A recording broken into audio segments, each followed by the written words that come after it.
يا أهلا بيك يا صديقي في حلقة جديدة. وحضر بقى كوباية القهوة المظبوطة وركز معايا، عشان النهاردة احنا مش جايين نتكلم في أي كلام، احنا جايين نغير سيستم دماغك للأبد. عارف ايه الفرق الحقيقي بين الشخص اللي بيفضل طول عمره يطحن في ساقية وبين الشخص اللي بيقدر يوصل لمرحلة الروقان المادي؟ الموضوع مش بس حظ ولا واسطة، الموضوع كله في الزتونة اللي هقولها لك دي. الأثرياء مش بيشتغلوا عشان الفلوس، هم بيخلوا الفلوس هي اللي تشتغل عشانهم.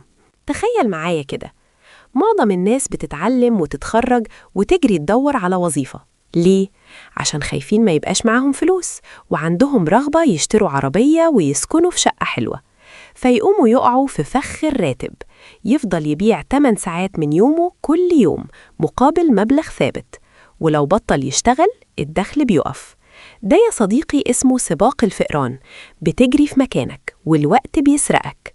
لكن الثري بيفكر بطريقة تانية خالص، بدل ما يسأل ألاقي وظيفة فين، بيسأل إيه اللي ممكن أعمله ويجيب لي فلوس وأنا نايم. وده اللي بيسموه الأصول، يعني مشاريع، أسهم، عقارات، أو حتى ملكيات فكرية زي كتاب بتألفه أو محتوى بتصنعه، بيفضل يدر عليك دخل سنين قدام. خد عندك المثال ده عشان المحرر اللي جوايا يربط لك الخيوط ببعضها. روبرت كيوساكي وهو صغير لما بدأ يتعلم الدرس ده، عمل هو وصاحبه مكتبة قصص من مجلات قديمة كانت هتترمي. الأطفال في المنطقة كانوا بيدفعوا اشتراك بسيط عشان يدخلوا يقروا. هنا روبرت وصاحبه ما كانوش بيشتغلوا بإيديهم، هم عملوا نظام والفلوس بدأت تدخل لهم وهم بيلعبوا. المشكلة يا صديقي إن الوظيفة فخ ناعم، بتديك أمان وهمي وتخليك تنسى إنك بتبيع أغلى حاجة عندك وهي وقتك. الراتب اللي بتاخده ده مش مقابل شطارتك، ده مقابل الساعات اللي قضيتها، بدليل إنك ممكن تلاقي واحد زميلك ما بيعملش حاجة وبياخد زيك بالظبط، لأنكم بعتوا نفس عدد الساعات. عشان كده الحل مش إنك تسيب شغلك النهاردة، لأ، الحل إنك تبدأ تستخدم عقلك وتدور على أصول تبنيها.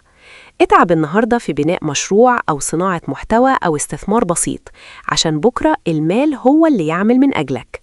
وفي النهاية افتكر إن التغيير بيبدأ من المنظور الفكري. لو فضلت شايف إن الوظيفة هي المصدر الوحيد والآمن، هتفضل مكانك. لكن لو بدأت تبص للمال كأداة بتشتغل عندك مش العكس، وقتها بس هتعرف طريق الحرية بجد. أشوفكم الحلقة الجاية، وعاش يا وحش.